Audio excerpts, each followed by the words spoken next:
Paz e misericórdia, seja mais uma vez muito bem-vindo, muito bem-vinda. Estamos aqui na nossa série das obras de misericórdia. Olha, nós estamos já no quarto passo aqui, né? Estamos aqui no quarto passo das obras de misericórdia, em que nós vamos falar, então, hoje a respeito de vestir os que estão nus e perdoar as injúrias. Então, esses são os nossos dois temas de hoje, dois temas quentes, hein? Importantíssimos. Antes de qualquer coisa, quero te convidar, você não pode esquecer, deixa o seu like, compartilhe esse conteúdo e não se esqueça, faça os comentários. Olha, eu estou respondendo todo mundo, eu não vou deixar de responder ninguém. Faça os seus comentários. Nem que seja assim, Júlio, olha, não estou conseguindo viver essa obra de misericórdia aqui. Não faz mal, aí a gente reza um pelos outros, tá legal? Vamos pra cima disso daí. Então vamos lá. Vestir aqueles que estão nus. Essa obra, ela se dirige de uma forma muito importante a gente ir à necessidade básica da vida do ser humano, que é o vestuário. É uma necessidade básica da realidade do ser humano. Você vai perceber ao longo de todas as obras de misericórdia que elas são pensadas, eu vou repetir aqui algumas vezes isso, elas vêm de encontro à necessidade da realidade humana, né? Por isso que também ela é uma necessidade corporal, né? Sobre a natureza do homem. Agora, por que isso é tão interessante? Por que isso é tão importante? Porque pode soar só como uma obra caritativa, não é verdade? Então, sei lá, de repente o pessoal ali se junta, faz uma açãozinha caritativa. Agora, o que isso tem a ver com a fé? Vestir quem está nu parte do nosso coração um pensamento que vem antes de uma realidade pura e simplesmente filantrópica. Porque nós precisamos ter no nosso coração, na nossa mente, quando nós pensamos em alguém que está nu, nós precisamos pensar naquele que ficou nu. Quando nós enfrentamos essa realidade e pensamos sobre a questão de vestir quem está nu, nós precisamos pensar, colocar na nossa mente, no nosso coração, aquele que por amor a nós ficou totalmente nu. Quem foi ele? Nosso próprio Senhor, que na cruz viveu a vergonha da nudez, ao qual nós somos chamados a cobrir, a fazer com que essa dignidade seja restaurada dentro da vida do ser humano. Porque a nudez, ela é uma forma de indignidade, é uma forma de você deplorar o ser humano. Então, é muito interessante, meus irmãos, quando a gente verifica que quando uma pessoa ela tem algum tipo, às vezes até de desequilíbrio psíquico, emocional, né? Você observa isso aonde? Às vezes você observa isso na vestimenta da pessoa. Não é verdade? Não acontece isso muito, né? Você acaba percebendo pela vestimenta que aquela pessoa tem, pela realidade que aquela pessoa, como ela se veste, né? E dentro desse contexto, queria que você acompanhasse comigo aí agora esse texto da carta de Tiago. Vou pegar aqui na palavra de Deus mais uma vez. Tiago 2, do 14 ao 17. Olha só, lê-se assim. De que aproveitará, irmãos, alguém dizer que tem fé, se não tiver obras? Acaso essa fé poderá salvá-lo? Se um irmão ou uma irmã faltarem roupas e alimentos do cotidiano, e algum de vós lhes disser, ide em paz, aquecei-vos e fartai-vos, mas não lhe der o necessário para o corpo, de que aproveitará? Assim também a fé, se não tiver obras, é morta em si mesma. É fato, nós estamos repetindo essa palavra, vamos repeti-la em vários momentos, porque essa é um texto base muito importante para reafirmar, para reforçar nos nossos corações a importância de uma obra de misericórdia como essa. Nós tivemos um bispo que um dia nos visitou aqui e que ele disse uma coisa muito interessante que eu gostaria de te ajudar a refletir.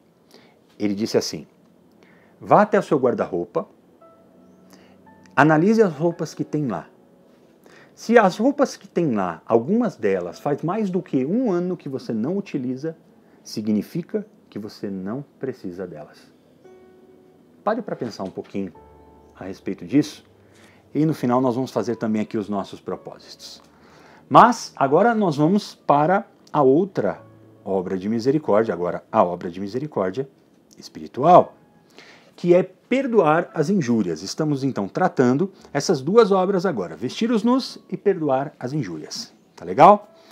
Bom, qual é a base de perdoar as injúrias? Está lá na palavra de Deus, em Mateus, no capítulo 6, versículos 14 e 16. E veja só a oração do Pai Nosso. Porque se perdoares os homens as suas ofensas, o vosso Pai Celeste também vos perdoará. Mas se não perdoardes aos homens, tampouco o vosso Pai vos perdoará. Olha que interessante, né, irmãos? Existe aqui uma condição, e uma condição que a gente leva na nossa vida de oração. Mas sabe de uma coisa? Aqui a gente está falando de perdão e a gente sempre sabe que quando se fala de perdão é uma feridinha que a gente toca. É ou não é verdade? Né? Porque perdoar é muito difícil. Porque às vezes a gente confunde perdoar com desculpar. Né? Desculpar vem de separa culpar. Ok? Tirar a culpa. Né? Dizer que aquela pessoa não é culpada daquilo. Né? Perdoar não. Perdoar é o contrário. Perdoar é agir com misericórdia mesmo diante da culpa. E isso é cristão, irmãos. E somente cristão. Não existe em nenhuma outra realidade. Por quê? Porque veio do Cristo. Você viu em algum momento do Evangelho Jesus dizendo assim, eu perdoo você? Desculpe, eu te desculpo? Né? Eu te desculpo? Não. Ele simplesmente fazia o perdão. Ele dizia, você está perdoado. Então a gente precisa fazer essa distinção. Mas, convenhamos, irmãos, o perdão ainda tem uma outra dimensão, né? Que é uma dimensão curadora, né? O perdão cura a gente mesmo. O perdão liberta a gente mesmo. O perdão transfigura e santifica a gente mesmo. Aquele que perdoa só ganha. Aquele que não perdoa só carrega dentro de si. E muitas vezes, até por conta de doenças psicossomáticas, acaba até adoecendo gravemente. Mas o perdão, ele é uma fonte de cura muito importante, porque se você não perdoa, a pessoa que te ofendeu, ela vai continuar vivendo da mesma forma, do mesmo jeito como sempre viveu. Quem vai ficar carregando a raiva é você.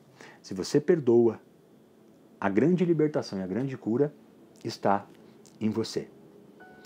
Essa é a nossa reflexão de hoje, então agora nós vamos para os nossos gestos concretos. Então se prepare aí, porque lá vem burdoada. Durante essa semana nós vamos viver o seguinte, esse vai ser o nosso propósito.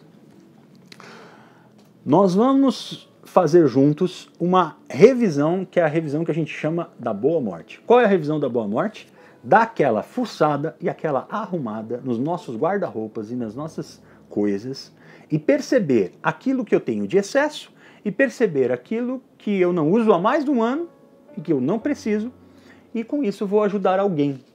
Então esse é o nosso primeiro propósito. Fazer uma doação das coisas que eu tenho em excesso, não preciso e que possa ajudar uma outra pessoa. Isso para a nossa obra de misericórdia, vestir os que estão nus. Para a obra de misericórdia, perdoar as injúrias, fazer uma escolha de perdão, de perdoar alguém que me feriu e ofertar isso, sabe aonde?